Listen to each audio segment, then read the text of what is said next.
My friend, you have met a terrible, terrible demise. But, I don't feel too bad about it.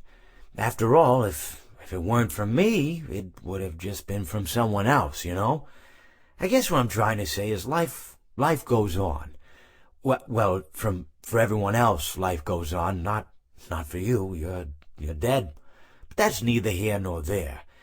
It reminds me of one summer day in the park. I was having just a delightful picnic with my good friend Orville, and I said to him, Orville, I have a story. And he said to me, what's the significance of the story? And I said to him, Orville, not every story has to have significance. Sometimes a story is just a story.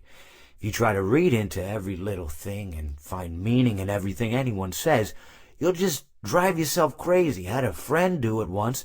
Wasn't pretty. We talked about it for years. And not only that, but you'll likely end up believing something you shouldn't believe, and thinking something you shouldn't think, or assuming something you shouldn't assume. Sometimes, I said, a story is just a story. So just be quiet for 1 second of your life and eat your sandwich, okay? Of course, it was only then I realized I'd made sandwiches, and poor Orville was having such difficulty eating it. Elephants have those clumsy hands. Actually, I suppose that's the problem. They don't have hands at all, do they? They're all feet, and I couldn't imagine someone asking me to eat a sandwich with my feet. Now, if I recall correctly, there was a bakery nearby. I said to him, Orville, let me go get you some rye bread. Now, I'm unsure if elephants enjoy rye bread, but I assure you that Orville does. Now, this was on a Tuesday, which was good because rye bread was always fresh on Tuesday. They made sourdough bread on Monday and threw it out Wednesday, or rather they sold it at a discount for people wanting to feed the ducks, and then probably at the end of the day, finally, they threw it all out. I don't recall.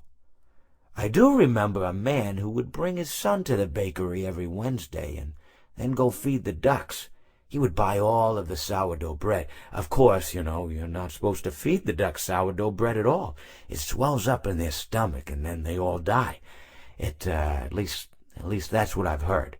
I never saw any ducks die myself, but I did notice a substantial decrease in the duck population over the course of a few years. I just never thought to stop the man and tell him that he was killing the ducks by feeding them sourdough bread. And if you want my opinion on the matter, and I told Orville this as well, if you want to feed ducks, or birds, or any kind for that matter, it's best to buy seed. I mean, when you think about it, breads of any sort don't occur in nature. They don't grow on trees or spring up from the bushes. I don't think birds know what to do with bread. What was I saying? Oh, yes. So I bought Orville some rye bread. What a fine day it was.